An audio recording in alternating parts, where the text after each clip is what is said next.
வணக்கம். இப்போ பார்த்தீங்கன்னா எஸ்ப்ரோடைய 3000 வாட் டிஜிட்டல் ஸ்மோக் மிஷின் இருக்குது. இதில் பார்த்தீங்கன்னா நம்ம டிஎம்எக்ஸ்ஆலையும் கண்ட்ரோல் பண்ண முடியும். மேலே பார்த்தீங்கன்னா 3 பின் எக்ஸ்ஆரும் போட்டுக்கலாம், கீழே வந்து 5 பின் எக்ஸ்ஆருக்கும் அவுட் கொடுத்துருக்காங்க. அதே மாதிரி இங்கே பார்த்தீங்கன்னா ரிமோட் கண்ட்ரோலருக்காக கொடுத்துருக்காங்க. இதுதான் இதோட ரிமோட் கண்ட்ரோலர், ஓகேங்களா. அதே மாதிரி இந்த ஸ்மோக் மிஷினில் பார்த்தீங்கன்னா நம்ம டைமர் செட் பண்ணிக்கலாம். அதாவது ஒரு டைமிங்கை செட் பண்ணிங்கன்னா ஒரு 30 செகண்ட்ஸ் அப்படி செட் பண்ணிக்கிட்டிங்கன்னா அந்த 30 செகண்ட்ஸ்க்கு ஒரு வாட்டி ஸ்மோக் வந்துக்கிட்டே இருக்கும். இந்த மாதிரி நம்ம செட் பண்ணிக்கலாம். அதே மாதிரி ஃபாக் மிஷினில் நம்மளோட டைம் இன்டர்வல் செட் பண்ண முடியும். அதே மாதிரி எத்தனை செகண்டுக்கு வந்துக்கிட்டே இருக்கணும், எத்தனை செகண்டுக்கு ஒரு வாட்டி வரணும், அதையும் நம்மள செட் பண்ணிக்க முடியும்.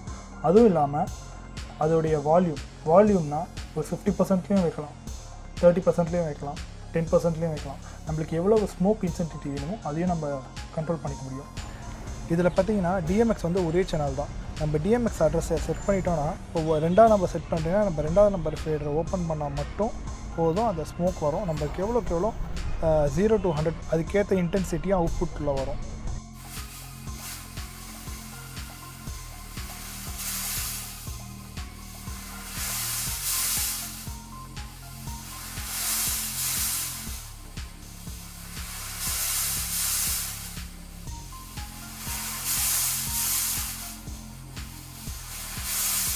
லைக் பண்ணுங்கள், ஷேர் பண்ணுங்கள், சப்ஸ்கிரைப் பண்ணுங்கள், சப்போர்ட் பண்ணுங்கள். தேங்க்யூ.